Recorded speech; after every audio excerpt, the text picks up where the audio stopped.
তো সম্মানিত ছাত্রছাত্রী বন্ধুগণ, আমরা এবার আজকে যেই ব্যক্তির জন্য আজকে অনুষ্ঠান আমরা বলতেছি ঈদে মিলাদুন নবী। এটা কি?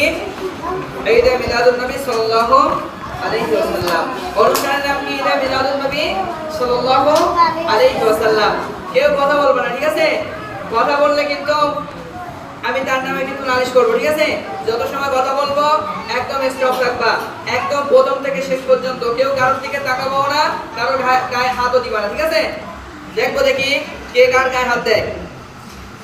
তো সম্মানিত ছাত্রছাত্রী বন্ধুগণ, আমরা জানি এখান থেকে প্রায় 1450 বছর আগে, কত বছর?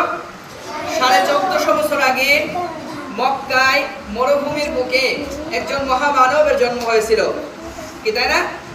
যার নাম ছিল মুহাম্মদ সাল্লাল্লাহু আলাইহি ওয়াসাল্লাম। পিতার নাম ছিল কি? আব্দুল্লাহ। পিতার নাম ছিল কি? মায়ের নাম ছিল কি? আমিনা। দাদার নাম ছিল কি? Abdul Muttalib. তোমাদের ইসলাম শিক্ষা বইতে আছে না? বিশেষ করে 5 এর বইতে আরো বেশি আছে।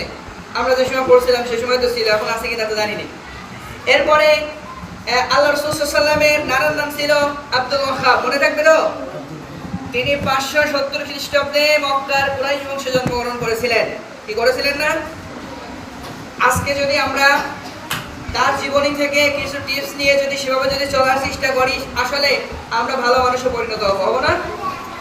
তোমরা দেখো না, এখানে আমাদের এই বিদ্যালয়ে অনেক ছাত্ররা অনেক ঝামেলা করে, অনেক ছেলেরা বাইরে হতো যারা হয়েছে সিগারেট খায়, বিড়ি খায়, তারা এসে ঝামেলা করে না? তোমাদের লেখাপড়া অনেক অসুবিধা হয় না? এরপরে বিদ্যালয়ের বিভিন্ন ধরনের ক্ষতি সাধন করে তারা, কি করে না? কারণ তাদের ভিতরে নৈতিক কোনো জ্ঞান নেই, আছে? তাদের ভিতরে ইসলামিক কোনো জ্ঞান নেই।